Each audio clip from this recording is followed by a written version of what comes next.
78% of all revenue risks are created inside the practice, outside of billing. The payer is not your problem. Your software is not your problem. You're the problem. It started going like, oh shit, the whole revenue was going down. The bank account was shrinking.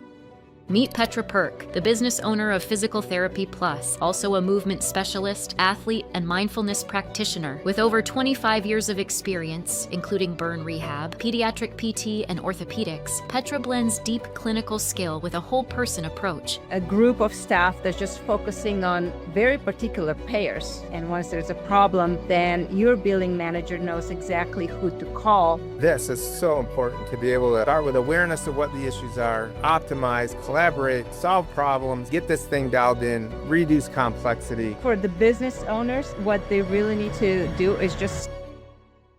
Hey everyone, this is Bob with Rehabbing Your Revenue Cycle. I'm really happy to have guest today, Petra Pirc. That's how you say your last name, right? Yes. Okay, and Petra's a physical therapist and a physical therapy practice owner in New Mexico. And she's been with us now for we're coming up on closing our third full year, right? So 23, 2024, 2025. I'm super excited to have Petra today because she is absolutely a rock star practice owner who has done what all practice owners really need to do in order to improve the quality of her business in a really challenging business environment, right? You know, when I was in practice years and years ago, it's always difficult to own your own company, but the environment, the external factors, right? The way the payers are viewing the value of physical therapy, the challenges in hiring people, the amount of money therapists want today. There's so many things that make owning a physical therapy practice challenging. The audience knows from other things they may have listened to me talk about. We're in this business of helping practice owners like you basically build a better business. We perform, so, you know, Petra is a client and we've been doing her billing now since I think January of 2023. Let's start with a little bit of a background story. So Petra was a staff therapist working in a practice. The owner came to her and said, "Hey, you want to buy the practice?" Talk about that point in time. Rewind your brain, 6 years, event happened, and what was going through your mind then? Why would you want to own a PT practice? Yeah, good question. For me, it was, quite personal. First of all, like challenges. And it's over the years, I've been a physical therapist since 1998 and in a various different practices and positions. And when I landed in this small outpatient orthopedic practice, it started back in 1987, well established in our communities with 2 locations, Los Alamos and Santa Fe, New Mexico. Just going through the motion as a staff therapist, a lot of times there is that question, is there room for advancement and how does that look like? So for me, once she approached me, I was just really excited, but not really had any awareness of what actually it means to be a business owner. The previous owner was quite hands-off. You mean in physical therapy school, they didn't teach you how to own a private practice? Absolutely. Obviously, that's a rhetorical, Yeah.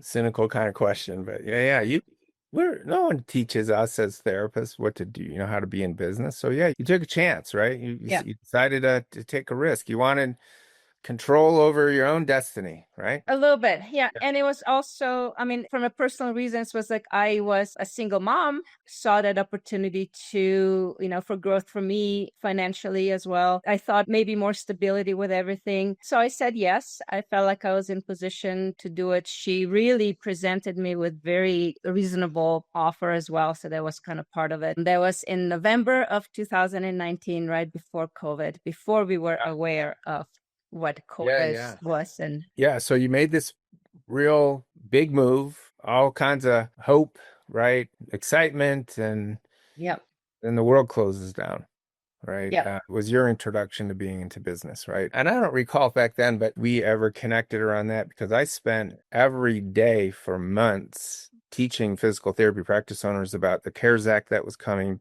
PPP loans, forgiveness. I did webinars and seminars and things every single day for a long time, just helping practice owners navigate COVID, getting a PPP loan. What did that mean?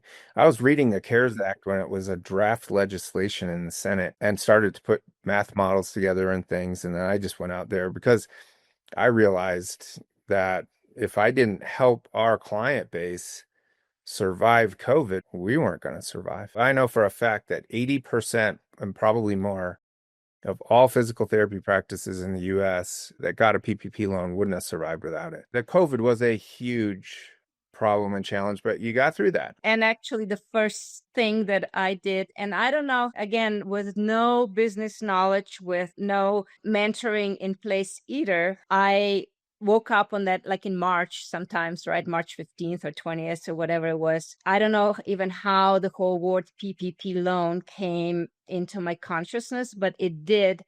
And I felt like I was just going in this kind of like really focused mode. Is like, well, I know exactly what I need to do. My next step is to get a PPP loan. So however that looks like. So I just kind of more instinctively, went with it, got a PPP loan based on previous owner's revenue from the year before. It was just, we transferred everything. Absolutely. That has saved me for sure. So that was the start. And so when you took over the practice had in-house billing.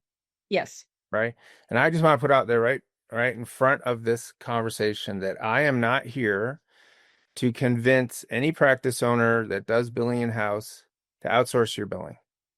Okay. It makes sense for some. For others, they're just wired to want to control billing and they'll always have it in-house. And so I recognize that. I accept that. When I had my practice, we had a big practice, 7 locations, 150,000 visits a year, 150 employees. We did billing in-house. I had a billing team, right, a department. And now I'm in the business of helping practice owners by doing that for them. And we don't do billing just for the sake of doing billing. We do billing because billing is in the middle of everything important to the business, and we're able to leverage people doing billing tasks to create data, which helps us really help our client practice owners understand their business better, right? So we're in the billing business to help practice owners improve their business, not just do their billing. And we're going to talk a lot about that here in the next few minutes. The other point to make is that our because we've built this whole system and data platform and infrastructure to really convert the billing process into business intelligence, we can, if you're out there doing your own billing and you just want to seriously upgrade the quality of how your billing operation supports your business, we can help you do that as well through the company that I have that owns the platform. So Revenue Cycle Solutions does it for you. Ascend Solutions helps you do it better for yourself. But you were doing billing in-house. And once you got past COVID and survived that and all that, you started really trying to learn about your business and you were focusing on that. And you felt for your own reality at that time that in-house billing scenario wasn't really serving your business as well as you needed it to, right? Talk a little bit about that. So the in-house billing at the time worked, I guess, sufficiently. And the benefit also was that I was able to be more involved, which then inspired of like me wanting to learn more because I could see firsthand, the number of denials that goes in with insurance companies if not all the systems are 100% in place, 100% bulletproof. I learned how difficult it was to get reimbursement once the claim is denied. I learned how difficult it was to get in touch with insurance companies to even get any kind of answers to anything that was happening. So all of that was happening in front of my eyes with a biller who was not even a professional biller. She was just kind of hired off the street by the previous owner. I inherited the structure. I went with it because there was COVID. I didn't have really any other choice, I felt at that time. And learning about all of that, seeing the whole banking account shrink, like basically having that support of the PPP loan, but that was just kind of diminishing Yeah, by the that's month, temporary, right? I went to the conference. It was the private practice owners in Colorado a few years ago in 2022. Yeah, APTA PPS, November or October or November of 2022. And Yes, I was speaking there about revenue cycle. I met Bob. And so I just knew enough to understand his language because he is very knowledgeable. And what I was really attracted to is how he presented it. It really made sense. I was really drawn to that, and the information, the data, and then how. And also, like, I think, Bob, it was more about how compassionate you are towards the business owners. It's like, this is really difficult, and this is why it's difficult, because I remember you had like this diagram with all these different arrows pointing at the different directions and then kind of coming back together. And it was like, yeah, this is really difficult and I need some help. And I want to also learn more about it. So that's how our relationship started with the So, feeling. so your story is so common, right? A great clinician that wants to take a chance, maybe,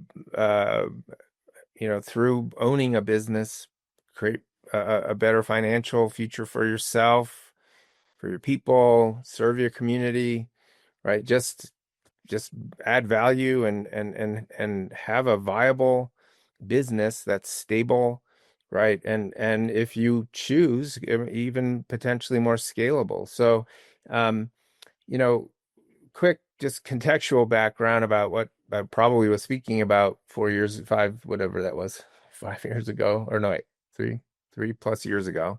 Um, is that physical therapy practices are revenue cycle businesses that do physical therapy for revenue. This podcast, Rehabbing Your Revenue Cycle, right? I'm a physical therapist. You're a physical therapist. I think like a physical therapist. What is it about, if I'm a patient and I walk into your clinic and I go, my back hurts. I can't stand up straight.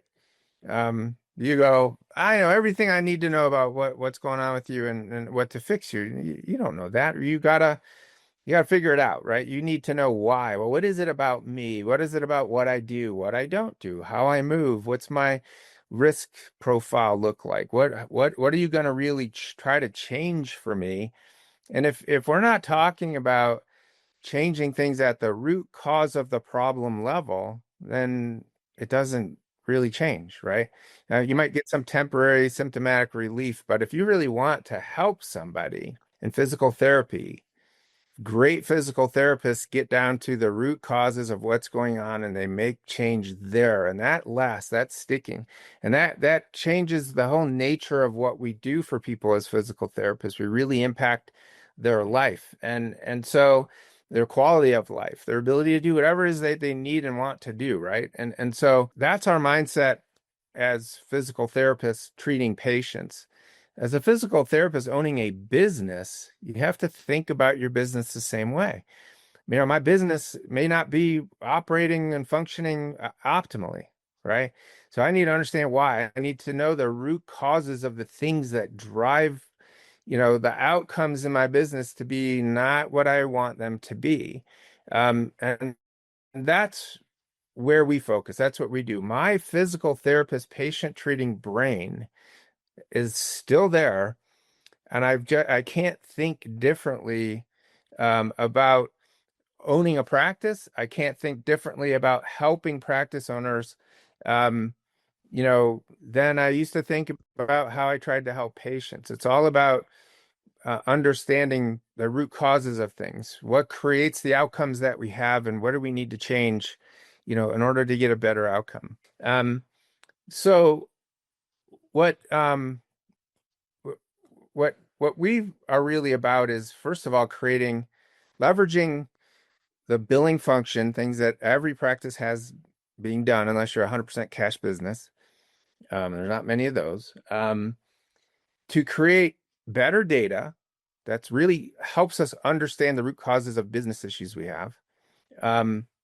Because better data is the foundation for optimizing and improving processes. right? Better processes create better outcomes, and better outcomes mean better business. And so there's a continuum there, but the foundation of it all is data. So what I'd like to do is I'm going to share some of Petra's data. I'm going to show you 2022 compared to 2025. And she's okay with that, right? Yes. Okay, because the data tells a story. So she went from staff therapist to practice owner, survived COVID, tried to, become a student of being in business, learning more and more about being in the business, not just treating patients, but now I have a business. I'm responsible for other people. I have risk, right? I want to have the best business I can have. And we connected 3 years ago, and I'm going to show you what's changed in 3 years for Petra's practice. I want to preface this by saying she's not the only one that we could tell this story with. We have many that have the same story. We also have many that can't tell the story. We have many that they just for whatever reason are not able to change the things that need to be changed that really hold them and their business back. And there's a lot of reasons for that. I just want people to understand that what I'm going to show you is not easy to do, but it is doable. Right? Because she's done it and others have done it. And if you're sitting there today thinking, I'm in the physical therapy business, this is so hard today, the payers want to pay me less, I can only treat they want to control and limit how many times I treat a patient. My therapists that I'm hiring want more and more money, even though we're getting paid less money. That is a really tough business to be in. You're absolutely right. But it doesn't have to be that way. I mean, how many of you out there listening to this can say that your revenue per visit and the value of a patient to your practice today are better today, the end of 2025, than they were 3 years ago, 5 years ago, 10 years ago? It's not many as a percent. Most are seeing top line revenue decline relative to their production because there may be structural. There's structural causes of that. There's also operational causes for that. But what I want everyone to understand is that there's enough still under your control to not be destined to just get paid less and less and less over time and have smaller and smaller and smaller margins and eventually just get tired of working too hard for too little and then being disappointed that this business didn't do what you wanted it to do. That does not have to be the outcome. So, and it certainly is not the outcome here for Petra and her practice. So I'm going to do a screen share here. Are we seeing this? You seeing this? Yes. Okay. So first of all, I'm a data freak. This is a tip of the iceberg. It's a summary of tons and tons and tons of data that we create on every practice that we work with. So let's look at 2022. Try to avoid this if you can for a minute. So we're going to go down the main. These are all really key metrics for any practice, right? So in 2022, Petra's revenue per visit was with $103.57 a visit. She was, of that, $23.23 was coming from the patient. $80.34 was coming from the insurance company. We do a metric. I don't want to really get into this because it's a little bit more complicated math, but we also look at your CPT coding, your payer mix, all these things, and say, well, based on kind of how you create potential revenue, this is what we think your revenue opportunity is based on your structure. So we want to make sure it's super important for people to understand that what physical therapists do for a living, and I'm gonna say this, I don't want to offend anybody. I'm a physical therapist. My wife's a physical therapist. My son's a physical therapist. My daughter-in-law is a physical therapist. My dog's a physical therapist, right? I mean, it's like our whole family are physical therapists. What we do for a living is convert our time into potential revenue. That's it. Okay. We work with patients, right? We do things that are great for them. We help them feel better, get more functional. But from a finance perspective, right, we convert time into potential revenue. What is potential revenue? It's CPT codes, units, it's modifiers, and it's clinical documentation in an EMR. Okay, so that's what you do. And so your time that you spend with a patient doing great things gets converted into potential revenue. It does not get converted into cash unless you have become one of the very few out there that have found a way to just be 100% cash outside of the insurance system altogether. Some practices do exist like that, but most, that's really not an option. A hybrid, part insurance, part cash, okay, that can make sense. But Petra has a very normal, typical kind of practice, dependent on third-party payment, right, for what she does and her staff does with their time. And so we convert time to potential revenue. That's a structural thing. So well, let's look at what happened from 2022 to 25. She went from 103.57 to 135.67 a visit, right? So do the simple math on that. She is up $32.10 a visit over the last 3 years. Medicare in the last 3 years has lowered revenue per visit by about 10%. If we look at this is an increase in 31% increase in revenue per visit. Okay. Now you don't wave a magic wand and that doesn't just happen, right? You have to start with changing how you convert time into potential revenue. So let's look at what she did there. First thing she did is this is her CPT distribution in 2022. Okay, 37% of what she coded was 97110. 34% was 97112. That's actually a good number. 22%, let's call it, was 97140. So it's manual therapy, right? Therapeutic exercise, neuro reeducation, manual therapy, and 3.62% was therapeutic activities, functional exercise, right? 97530 code. And about a little over 3% was other stuff. So your initial evals are in other. People do, some e-stim, whatever, right? So there's other stuff. But 97% of all of her coding was these 4 codes. I can tell you that nationally, about 90% of all PT coding is these 4 codes. That's why we're so focused on these codes. Now, she changed this over time, right? Today, she's doing less by about 30%. This is 2025. She's doing 69% of the 97110 coding that she used to do in 2022. So she's doing less of this, about the same of 97112, a little bit less 140, and a whole lot more 97530, and others up as well, which isn't necessarily a positive thing, but it is what it is. We can talk more about that. But the big change was a reduction here and an increase here, right? And this is still on the way up. So this is where she's actually at as of the close of business in the month of October.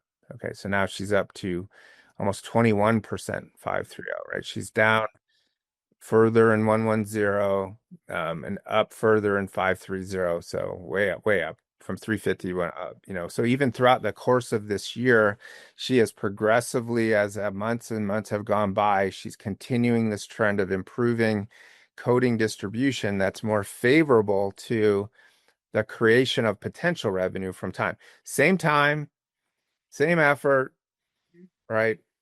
Different distribution of codes. Let me ask you a question. What I find is that most therapists are doing functional activities, functional exercise, neuro reeducation kinds of stuff, by just coding it out as 97110. Absolutely. Right? Yeah. You didn't like totally change the way you treated patients, right? Right. You just made sure that the story that you told to the insurance company was actually accurate for what you were really doing with patients. First of all, understanding of it in terms of a therapeutic understanding of the things that we do as therapists and how you connect that to therapeutic activity or neuromuscular reeducation, and then the time and energy it took to really educate the therapist, because the therapists are just like, yeah, I'm doing, the heel raises. And it's like, yes, why are you doing the heel raises? All of that, really understanding, are you doing it to recruit the muscles? And then are you doing it so that you can that the patient can climb up the hill faster or better, longer? All of that, like those kind of questions, like every staff meeting has definitely been discussion about our coding. Once they understood, it's not so much of a buy-in, but just like for them really shifting the whole thinking pattern of how they approach anything that they do with patient in terms of, goes back to that long-term goals, the functional restoration. And once they understood that, and then I just told them, show them the numbers. I mean, this is how much your 97530 is worth, and this is how much your 97140. This is like a number of dollars. So we don't try to talk, but what we're not talking about is just changing how you code, right? What we're talking about is explaining the why behind the what, right? This is kind of absolutely right? In your clinical documentation, why you're doing what you're doing is what determines the code. That's the purpose behind what you're doing. It's not necessarily what you're doing. I could say I'm doing a 6-inch step up for quad strengthening. I'm billing out 9710. I could say I'm doing a 6-inch step up for, strengthening of my entire lower extremity core so that I can improve my ability to climb stairs. Well, now I'm billing a 97530. I didn't not do anything different. I'm just connecting the dots to why I do things for patients so that this code can be used. But I have an entire podcast, an entire presentation on optimizing revenue per visit. I am not here saying that you need to, I'm certainly not saying that you do one thing, but call it something different. You have to absolutely code exactly what you're doing and why you're doing it, but you have to this change of CPT distribution was not all of a sudden a complete change in the way patients were treated. It was a change in the way therapists understood and represented the purpose behind what they're doing for the patients in the way that they've always done these things. 100%. Yeah, it's how you tell the story of why you do what you do. And so, but this is a big driver of revenue per visit change. Now, you happen to have a practice in a part of the country that the insurances are paying you a little bit more than they are, let's say, in some other parts of the country, right? If you're in New York State, it's low. If you're in Florida, it's low. If you're in New Jersey, it's low, right? But in New Mexico and Wyoming and Idaho and other states, like there is geographical differences between how time gets converted into potential revenue based on what the insurances are willing to pay. But that said, the change is still relevant. You happen to be in a part of the country where reimbursement's a little bit more favorable. Still way below what the real value is, but you've gone from 103 to 135, right? And there's two structural drivers of that. We just talked about the distribution of coding. The second is you have made conscious decisions about what types of patients with what types of insurance you're willing to see in your practice. You used to do Medicaid HMOs, a little bit of it. Now you don't. You used to do the workers' comp that paid you a fixed per diem, like here's $70. I don't care what you're going to do for my patient, but here's $70. You don't do that anymore. You used to do some of these crazy HMOs that were out there that also didn't really pay much, right? You don't do any of that anymore. And you used to have commercial payers that had you on a fixed rate, and you don't do that anymore. Now if we just added those up, 3% here, let's call this 1% here. So 5.6. So we're at, maybe 7% or so of your payer mix was really paying you way below your average revenue per visit from the insurance. And you've eliminated those things. So that payer mix change is a structural change. She's optimized her distribution of patients from a financial perspective, improved the quality of her payer mix. Because we have all this data, I can tell you that of the $32 a visit increase, $11 of it came from payer mix optimization. The rest of it is coming from CPT distribution. And you might say, well, no, she's just charging a lot more. She's doing more units. Her units per visit have not really statistically changed at all. They've changed by less than 2%. So what has caused this change? Two things at the high level. Number one, she's structurally improved her ability and to convert time into potential revenue. All right, through better CPT distribution, payer mix optimization, and bringing us on, we've significantly improved the conversion of potential revenue to cash. Right? We're not leaving money on the table. There's not huge piles of AR sitting out there. And so I want to talk about that because that's the other piece. So this $32 a visit was the $11 of that opportunity was from payer mix change. $21 of that opportunity was from CPT, but you still have to get paid. Right? So you can be the greatest physical therapist, do the best CPT coding, have the greatest payer mix, and still never get paid.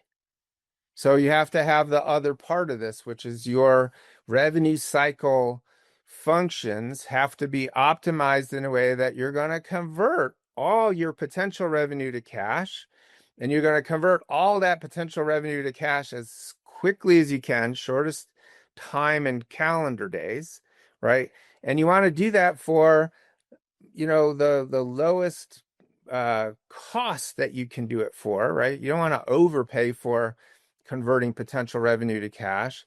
And this is our model, right? What we do is we create data that no one creates around the complexities that exist throughout the entire practice that are obstacles to converting potential revenue to cash. So we have a metric way down here at the bottom. It's at the bottom just because it's at the bottom, but it's probably the most important metric of all. Is we have a way of what we do is we use the billing task and every task. We break billing tasks, the whole billing process down into 50 tasks, believe it or not. And we track time in every task to the minute. And then we use every task to identify things that happened outside of that task that made that task more complicated, difficult, and time-consuming to do. Because those things that when you encounter, when the biller, there's an interesting, correlation. It's not even a correlation. It's just a straight fact that the biller is affected by every single thing that happens in your practice as it relates to trying to collect your money as soon as you can get it, right? So your credentialing affects it. You know that now really good, right? We won't go there, but your patient registration accuracy, you're getting the pre-auths when you need them, managing the auth process, getting the re-auth when you need it, your verification of benefits, how that explains what's available there in terms of the benefit, how you collect all the information you do from your patients when you register them as new patients, your financial policies with your patients, your billing itself, the systems, the software that you're in, the clearinghouse you use, the payers that you work with. All these things determine how much time it takes to get your billing done. All of them have the ability to either facilitate billing being really efficient or taking way more time than it should. And what everyone needs to understand is that no matter what the source, if something is inflating the billing time to get billing time done, I call that billing time demand. If billing time demand is high relative to your production, that means there's more complexity that has to be overcome in order to convert potential revenue to cash. And where the whole world has it wrong in revenue cycle is everybody is operating on fixed time supply billing models. When you had a biller, you had one FTE, maybe not even entirely one FTE available to just billing, right? She might have been doing auth management, other things that are not billing process. But you had a fixed time supply. And so what your experience was when you were doing your own billing was that biller was kind of running out of time to keep your AR super clean and convert all your potential revenue to cash because of lots of things that went on that may or may not have been out, within her control. But ultimately, the outcome was not optimal, right? So let's look at what that reality was back here. So back when we took you on, your average days in AR was 30.17 days on the insurance side. Now, actually, that's not terrible. I'm not throwing your old biller under the bus by any means. This is a very average, normal kind of number. It whether or not that number's really good depends on your payer mix and how long it takes on average for different payers to pay you, right? So we know that it was taking you a month to get paid. When we looked at your payer mix, we this target ADO means this is how long we think it should take to get paid based on your payer mix. It should have been more like 22 days. So that difference is what we call an ADO score. So we're scoring the average days outstanding in your AR compared to a target based on the payer mix. And her ADO score was 131%. That's really not a bad ADO score. But it's not as good as it needed to be because your accounts receivables had 65% of your AR, insurance AR, over 90 days old. 65% of it was over 90 days old. That absolutely tells you the biller does not have enough time to convert the AR to cash, and she gets behind and just behind and behind and behind, right? So what's changed? We've and this is the thing that people don't really understand, this metric here. What this metric means is, so objective risk totals per 100 visits per month. Objective risk. What's an objective risk? You are a revenue cycle business that does physical therapy for revenue. The revenue cycle objectives are collect 100% of what your structure allows, your CPT coding and your payer mix, right? Collect all of it, 100% of it. Collect it as quickly as you can in terms of calendar days, and do those two things as cost effectively as you can.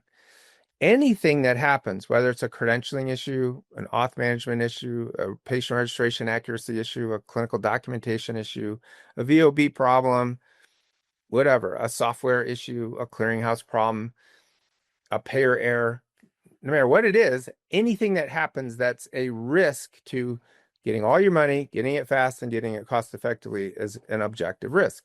So that's what this means. So when we took you on, about 16% of all of your volume had risks, had problems. Just think of that as complexity. You had a 16% of your volume contributing to complexity. That you might think, well, 84% wasn't, so that's pretty good.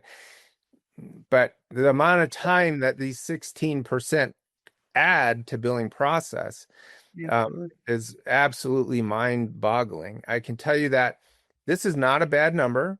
It's a very average number, but today you're under 4. You're at 3.6. So with our data, our help, another thing Petra's done beyond CPT optimization, payer mix optimization, is looked at all of the moving parts in the business and said, I want to reduce these errors, these omissions, these things that create complexity that make my billing outcome harder to get. It's suboptimal. And so she's improved a tremendous, amount here.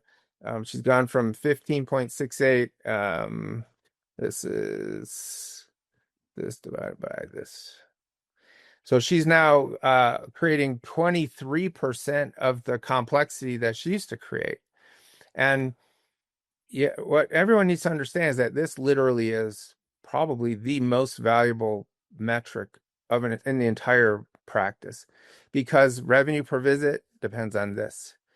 Um, your your conversion, your time, your cost of your billing operation, whether your biller's running out of time or not, has everything to do with how much complexity they have to overcome. The days that it takes. We've gone from 30 days on average to get paid to 15. So we've cut the time to pay in half. 15 is about as good as it gets. There's hardly any practices out there in the entire country that can say their average days outstanding in AR is 15 days. But you can't have 15 days with 15% of your claims broken or worse. Our least optimized, most complicated practices that we work with break 60% of their claims or more even. Our most optimized are in this 2 to 4% range. This number guarantees you that if this is as low as it can be, that your revenue per visit will be as high as it can be for the way that you convert time into potential revenue. This doesn't change your CPT distribution. It doesn't change your payer mix, though it does reflect your payer mix. I can tell you that if we go back to payer mix, these other HMOs, these per visit commercial payers, these per visit workers comp payers, these Medicaid HMOs are all way more complicated payers to get paid by. Not only do they pay you less, they consume more of your time, and they bug you more, and it's just more complicated to get paid by them. It's absolutely crazy. So what the approach here is that we focus on complexities that exist. We want to reduce the complexities, go from 16% to 4%. By reducing complexities, we're not leaving money on the table, so we're getting all the money converted to cash. We're getting it quickly. We've cut the time to pay in half. And we do this at a pretty low fee. I don't even know what our fee is for you, but it's probably like 4.5% or something, right? 4.5%, yes. Yeah. So, and back here, we weren't charging her 4.5%. We were probably charging her 5.5% or 6%. So our model is that as our outcome together, and it's our outcome, right? It's not my outcome. It's not her outcome. It's our outcome. We are a team. Like our businesses, my business and her business together have to functional as one revenue cycle entity, that everything we do individually and together is trying to reduce complexity so that we can maximize conversion of potential revenue to cash. We can minimize the time that it takes to get paid. We cut that down.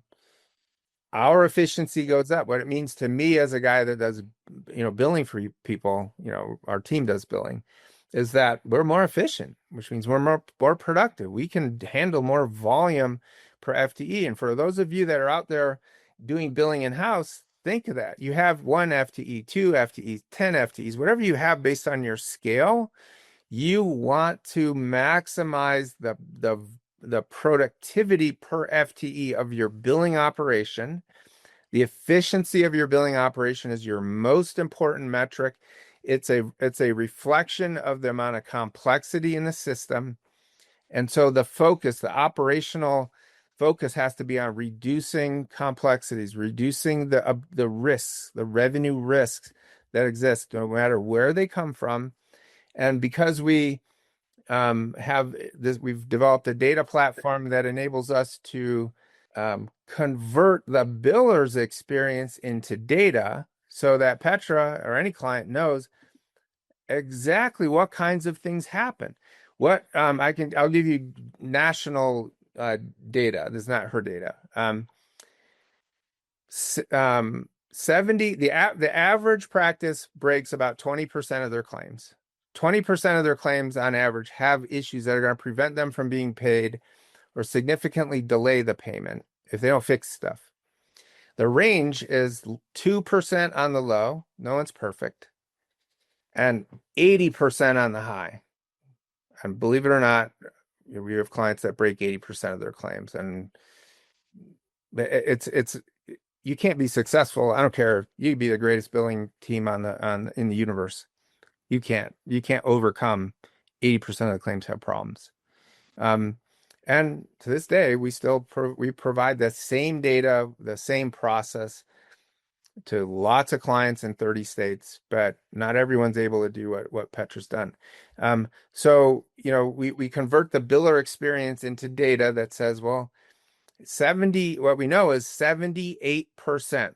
I'm talking about 7 years worth of data, millions and millions of claims worth of data. 78% of all revenue risks are created inside the practice, outside of billing. It's not the payer. The payer is not your problem. Your software is not your problem. You're the problem, right? The problem is the practice, the execution on process, the task level stuff that humans do day in and day out is where all this complexity comes from. She was never terrible. She's awesome today. Okay.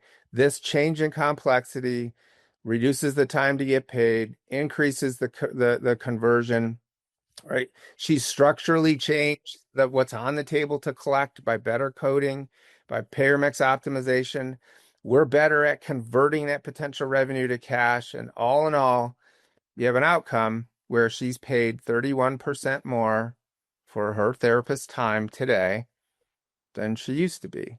And not many practices proportionately, I don't know exactly what the percentage is, but most are probably sitting out there still collecting less today than they used to. And I'm not saying that it's all your fault, if that's your reality.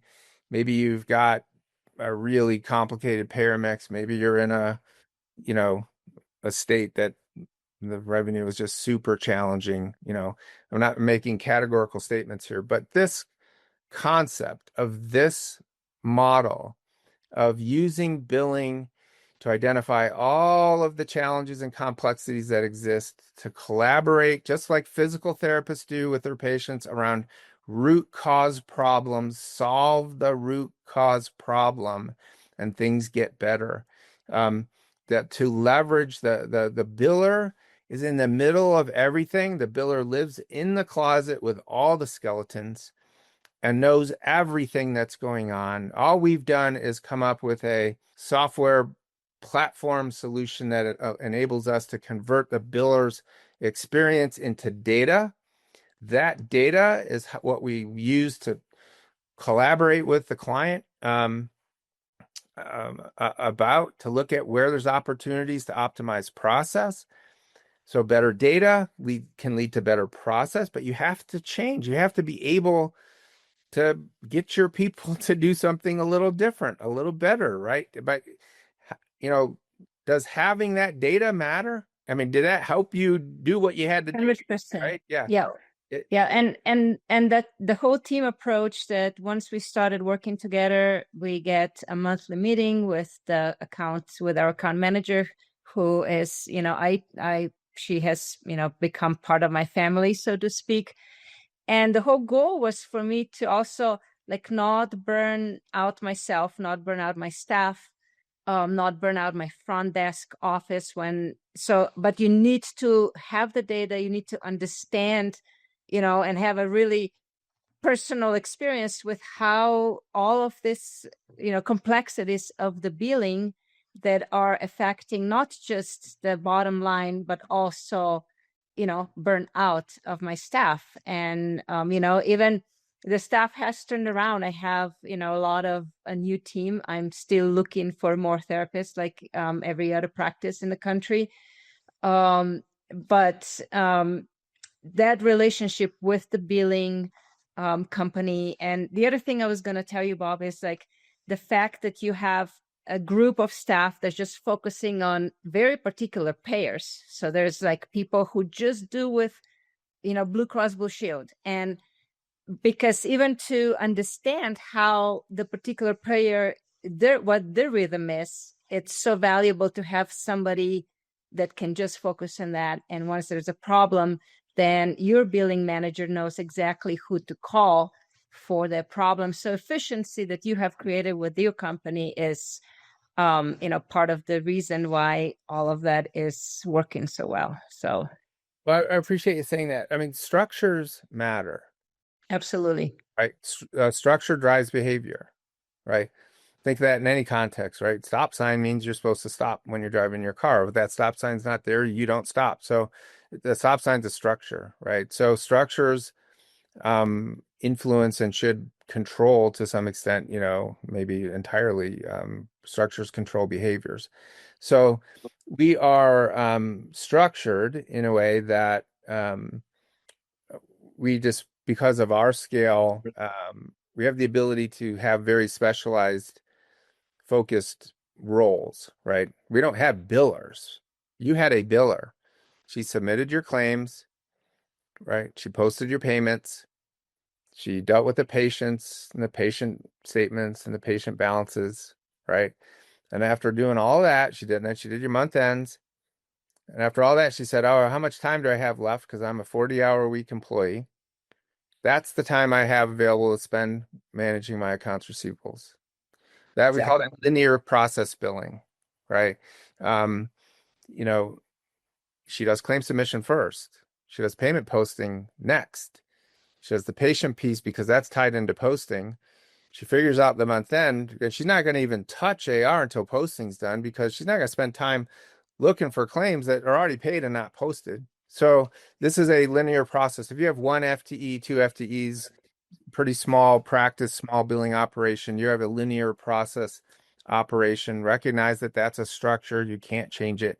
But it's got limiting factors. If this complexity is high, then complexity shows itself more in the accounts receivables management function than any other part of the billing process. In fact, when we compare our highest, most complex clients that we have, averaging 60, this number is 60 out of 100 have issues.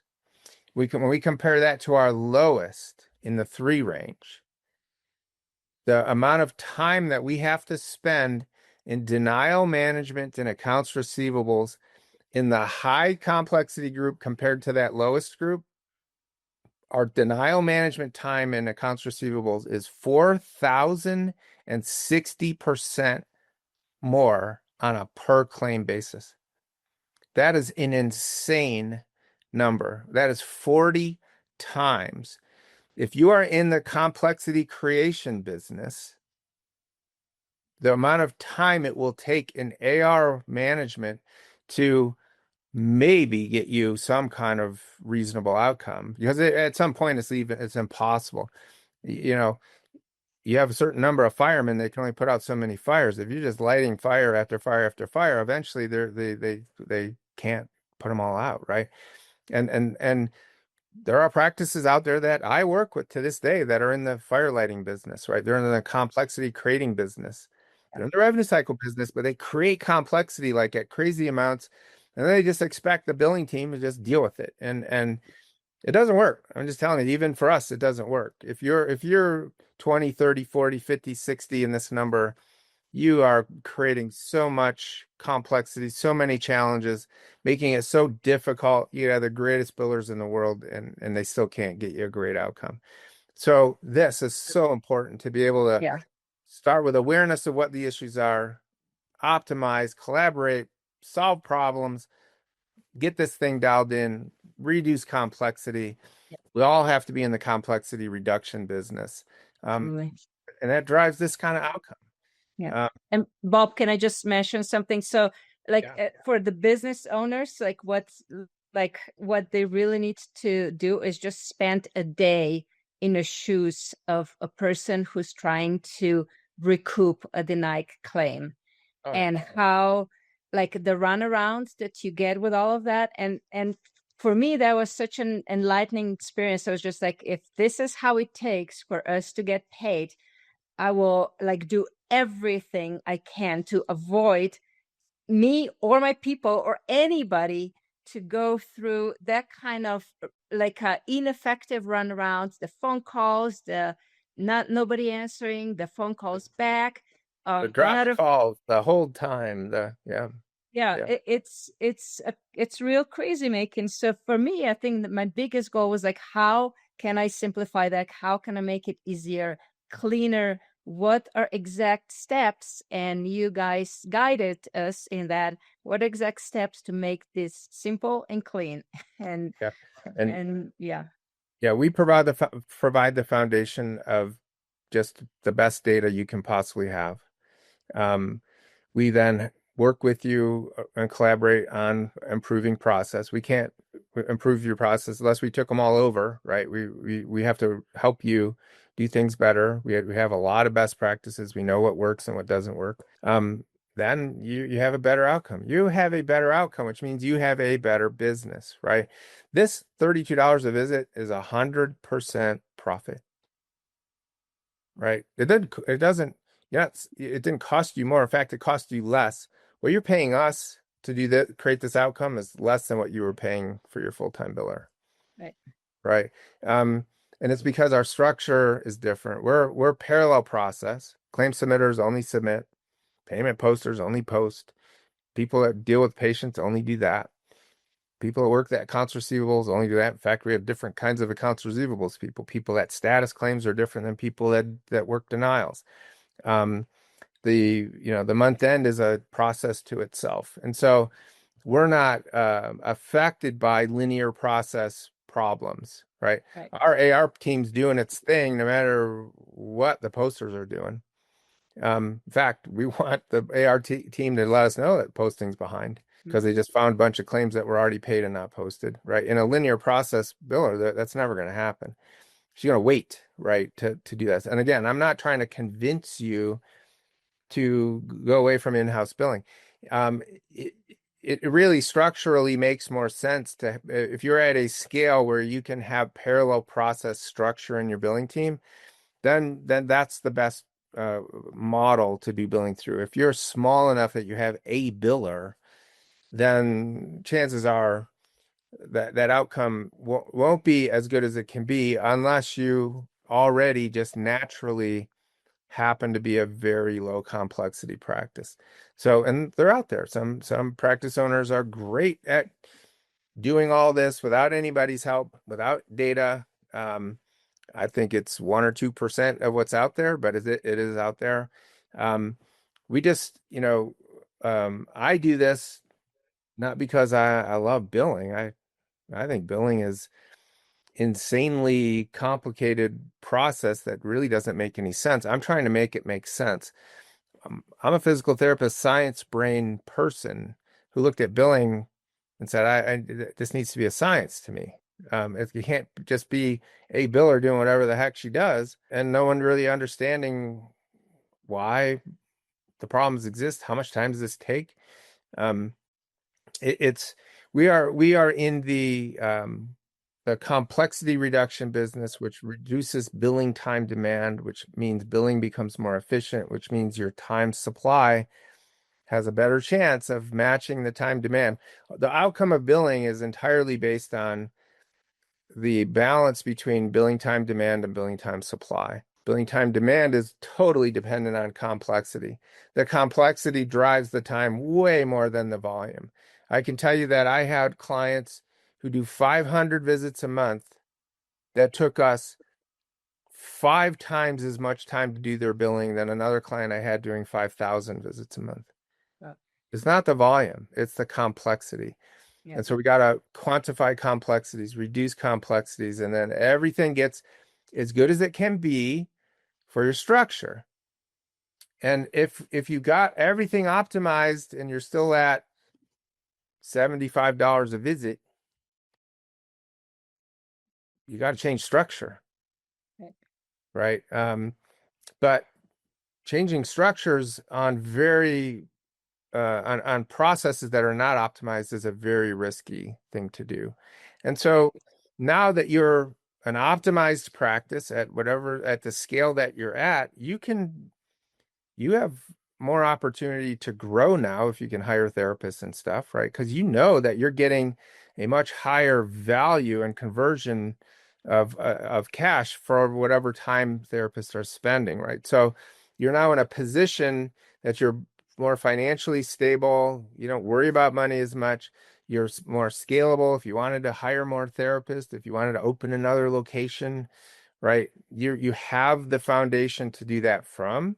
It's been an evolution over 3 years. We didn't go from 103 to 135 in 3 months, right? It's been progression. That's why I do this, is to help people like Petra have a better business through controlling the infrastructure that's necessary and required, doing it in a way that creates data, that tells the story, that helps guide decisions and strategy and things around where opportunities are to improve, and ultimately create financial stability, scalability, peace of mind, right? Excitement to keep going, so with this data, it's like I'm even more motivated to kind of continue on, like encouraged. I know that I don't need to be kind of just go with the flow, and that I can control my practice, that I can control the outcome.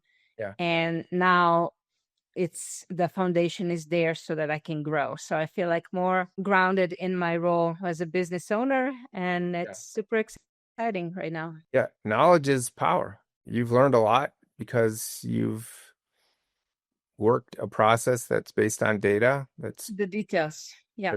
That's taught you a lot about the business that you're in. And you've done a great job at being able to take advantage of opportunities to improve things. And so anyway, I am, just very thankful that you were willing to spend this time with me today.